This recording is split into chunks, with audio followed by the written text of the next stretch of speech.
are abandoned structures and what is their function in Dying Light 2? Let's find out.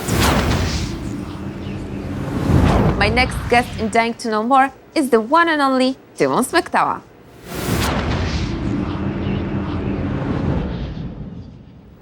Hello, Tymon.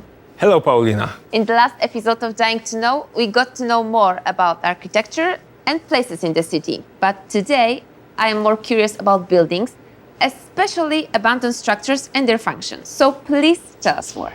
Yes, the abandoned structures, they are actually very interesting places. We said it many times before that we want to give players an ability to influence and change the world around them. And we do that with the use of the city alignment system, of which the abandoned structures are a very important part, as they affect both gameplay and world building.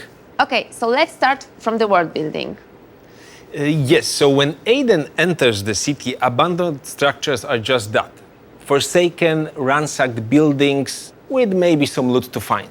But as the game progresses, they start to bring real and visible change to the city's skyline, as players are able to restore and assign them to one of the factions, changing their looks and use. As they become operational, they start to give you a glimpse of that faction's philosophy, way of living, or goals. So my decisions are important to the world around me, but how important they are for me as a player? And that's a good question, and thank you for asking about that. And the answer is actually very simple. Gameplay changes.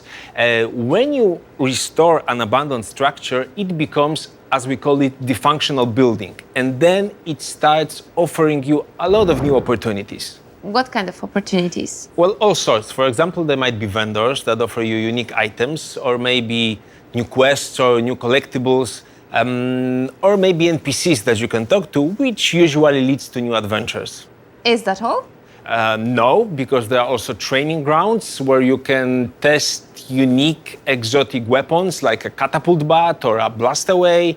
And there are also new challenges that you can face. Wait, new challenges. That's actually quite new for us. So please tell us more. Yes, challenges, that's what I said. So there are a few dozen of them in the game, and they are basically split into two main groups, combat ones and parkour ones. So with the combat ones, we tried to have a little fun with our mechanics, maybe twist and bend them a little. So usually we ask you to use your skills in crazy and extreme situations. Okay, and parkour ones? So for parkour, we have delivery missions and the checkpoint races. And so let me give you a little backstory. There's a guy on our team whose nickname is Głowa. He's the lead gameplay programmer and also a mastermind behind Dying Light's parkour. And he also adores platform games. You mean like Mario?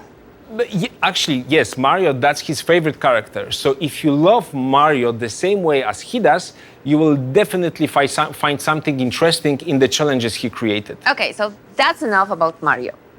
As we know what abandoned structures are and what is their function in the city, I am very curious. Which one of them is your favorite? Oh, that's a tough one.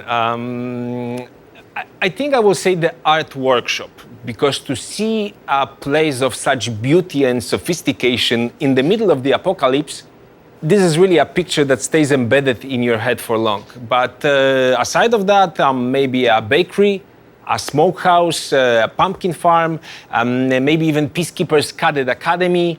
Well, there are a lot of them that you can discover as you play the game. So we can actually say that Aiden will help in civilization rebuilding. In a way, yes, but I think it's more like he's helping the people that have survived the first decades after the fall of humankind as we know it to build a new future. Those people, they have covered their basic needs already, and now when they start feeling relatively safe, they're looking a little bit higher on the Maslow pyramid.